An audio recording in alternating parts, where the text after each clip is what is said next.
अस्सलामुअलैकुम, क्या हाल चाल है दोस्तों। उम्मीद है सब खैरियत से होंगे। तो आज मैं बताऊंगा कुछ 3-4 प्लान्स आपको दूंगा।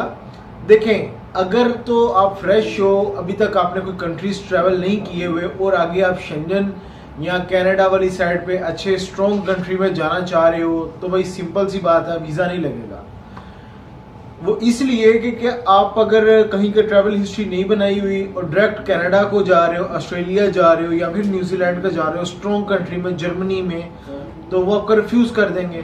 कहीं से आप जेन्युइन ट्रैवलर शो नहीं हो रहे। तो अभी सिचुएशन के अंदर कुछ कंट्रीज ओपन हैं। अगर आप उन कंट्रीज का ट्रैवल कर लेते हो, ट्रैवल हिस्ट्री बना लेते हो, तो दोस्तों आपको बड़े अच्छे चांस मिलेंगे। जैसे ही शेंजन ओपन होगा, स्पेन आपको बहुत जल्द ओपन करने वाला। स्पेन, अगर आप शेंजन की वेबसाइट पे भी जाते हो, स्पेन ने ऑलरेडी ऐलान किया हुआ हम ओपन करने जा रहे हैं 1-2 महीने के अंदर। तो स्पेन, इटली, उसके बाद नेदरलैंड्स, ये कंट्रीज ऐसे हैं जो आपको वीज़ा देंगे। देखिए, 3-4 प्लान्स हैं। अगर तो आप फ्रेश हैं या फिर 1-2 कंट्रीज की ट्रैवल हिस्ट्री बनाई हुई है, तो तुर्की इस टाइम वीज़ा दे रहा है। तुर्की, बोस्निया, यूक्रेन, मोंटेनेग्रो, उसके बाद Egypt, Russia, Belarus, Jordan, south Africa, ये कंट्रीज ऐसे हैं जो आपको वीज़ा दे रहे हैं। उसके बाद अगर मैं यूके की बात करूं और ब्राज़ील की बात करूं, ये भी कंट्रीज ओपन है। लेकिन प्लान किस तरीके से बनाना है, जो इनिशियल स्टेज के ऊपर है, मैं उनको प्लान देता हूं कि आपने 3 कंट्रीज चूज करने हैं इस टाइम करंट। नंबर 1 पे तुर्की का वीज़ा मिलेगा। तुर्की वीज़ा के साथ आपने अप्लाई करना है बोस्निया का। बोस्निया वीज़ा के साथ ही अप्लाई करना है मोंटेनेग्रो। ये प्लान मानना है मेरा। अगर उससे भी आपने नीचे जाना है, यानी कि आपके पास पैसे तो हैं लेकिन स्टेटमेंट के थोड़े इशू चल रहे हैं, नंबर 1 पे आता है मिस्र, इजिप्ट, ठीक है, वो आपको वीज़ा मिल जाएगा। उसके बाद तुर्की अप्लाई करना है, तुर्की के बाद जॉर्डन अप्लाई करना है। ये एक रूट बन जाता है अगर तो आपके पास पैसा है और आप सिर्फ ट्रैवल करना चाह रहे हो। नंबर 2 पे मैंने आपको बताया तुर्की, बोस्निया, मोंटेनेग्रो। उसके बाद नंबर 3 पे प्लान है, अगर तो आप फ्लाइट के पैसे खर्च कर सकते हो, ज्यादा प्लान है, तुर्की से आपने चले जाना है इजिप्ट और साउथ अफ्रीका, ये भी एक प्लान है। उसके बाद नंबर 4 पे एक मैं प्लान दे रहा हूँ तुर्की, यूक्रेन और बोस्निया का। नंबर 5 पे प्लान आता है दोस्तों यूक्रेन का, मोंटेनेग्रो का और बोस्निया का। नंबर 6 पे प्लान आता है दोस्तों रशिया का और इसका बेलारूस का, क्योंकि इनके वीज़ा सेम होते हैं। मैं आगे आपको चल के सारे वीज़ा की डिटेल बताता हूँ किस तरीके से। और नंबर 8 पे प्लान है जी तुर्की का प्लस यूके का, तुर्की और यूके, और जिनकी अच्छी खासी ट्रैवल हिस्ट्री है और बैंक स्टेटमेंट बहुत स्ट्रॉन्ग है, स्टेटस बहुत अच्छा है, तो फिर उनके लिए यूके प्लस ब्राज़ील, ये प्लान्स हैं। अब प्लान्स वाइज चलते हैं दोस्तों मेन मुद्दे की तरफ। इजिप्ट वगैरह में भी जिनके पास पैसा है और ट्रैवल हिस्ट्री वगैरह नहीं है और बैंक स्टेटमेंट भी इतनी खास नहीं है, तो वो शायद उस तरफ चले जाएं। मेन मुद्दे पे आते हैं तुर्की का। तुर्की दोस्तों 3 मंथ्स की वैलिडिटी के साथ आपको वीज़ा देगा, 1 मंथ का। बाकी जो रशियन स्टेट्स होती हैं वो आपको डेटेड वीज़ा देते हैं। लाइक बोस्निया की बात करूं, यूक्रेन की बात करूं, ये आपको डेटेड वीज़ा मिलेंगे। तो आपने सबसे पहले क्या करना है, तुर्की का वीज़ा लेना है। 3 मंथ्स की उसकी वैलिडिटी मिलेगी, 1 मंथ का वीज़ा मिलेगा। 507 दिरहम इसकी टोटल फीस होगी, जिसमें VFS ग्लोबल और एम्बेसी फीस इंक्लूड होगी। ये वीज़ा मिलने के फौरन बाद आपको अप्लाई करना है बोस्निया वीज़ा का। बोस्निया अबू धाबी में इसकी एम्बेसी है। आपको अबू धाबी में जाके इसके डॉक्यूमेंट सबमिट करवाने होंगे, उससे पहले कोरोना टेस्ट करवाना पड़ेगा। और उसके बाद इसकी 145 तकरीबन इसकी फीस है, वो आपने सबमिट करवानी होगी, कार्ड के थ्रू पेमेंट होगी, ठीक है। लेकिन पासपोर्ट आपका ये होल्ड नहीं करेंगे। जब आपका पासपोर्ट होल्ड नहीं होगा तो आपने फौरन सेम डे के अंदर मोंटेनेग्रो का भी अप्लाई कर देना। तकरीबन 20-25 दिन के अंदर इसका रिजल्ट आएगा।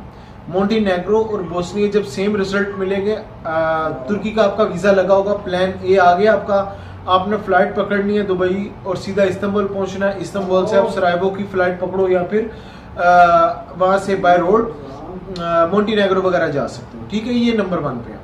अब सेकंड प्लान मेरा होता है जी, आपने तुर्की अप्लाई करना है, तुर्की के साथ बोस्निया और यूक्रेन। इसका क्या होगा? तुर्की का वही हुआ 3 मंथ्स की वैलिडिटी के साथ 1 मंथ का वीजा मिलेगा। उसके बाद बोस्निया वीजा अप्लाई करना है। बोस्निया वीजा आपको मिला, बोस्निया वही डेटेड वीजा दे दिया उसने 15 से लेके 21 तक जो आपने प्लान लिख के दिया। उसके बाद आपने अप्लाई करना है यूक्रेन का। देखिए, बोस्निया वीजा बड़ा स्ट्रॉन्ग वीजा होता है, ऐसे नहीं आपको आसानी से वीजा नहीं मिलता। तो इसलिए मैंने जो प्लान आपको बताया कि पहले तुर्की और फिर वो फ्लाइट्स हम बता देंगे किस तरीके से आपने अप्लाई करना है। उसके बाद यूक्रेन का वीजा अप्लाई करने के लिए आपको इनविटेशन वहां से मंगवाना पड़ेगा यूक्रेन से। बाय द वे, इनविटेशन वगैरह भी किसी भाई को चाहिए होगा, वो भी हम कर लेंगे, कोई मसले वाली बात नहीं है। लेकिन मैं एक चीज बता दूं, एम्बेसी फीस और इसकी VFS ग्लोबल और इसकी इनविटेशन, ये फीस बड़ी एक्सपेंसिव चली जाती है। 750 दिरहम तक तो इसकी एम्बेसी फीस और VFS ग्लोबल की फीस चली जाती है, प्लस इनविटेशन की भी फीस तकरीबन 750 के करीब होती है, जो यूक्रेन से निकलना होता है। उसके अंदर इंक्लूड क्या होता है? होटल वाउचर होता है, प्लस गारंटी लेटर होता है, इनविटेशन लेटर होता है, जो एयरपोर्ट पे आपको रिसीव करने आते हैं उनकी गारंटीज वगैरह ये सारी इंक्लूड होती हैं। यूक्रेन एयरपोर्ट के ऊपर आपका इंटरव्यू कंडक्ट करते हैं। अगर आपको रिसीव करने आगे नहीं कोई बंदा आया हुआ तो भाई वो आपको वहां से ही डिपोर्ट कर देंगे, वापस आपको एंट्री डिनाइड करके भेज देंगे।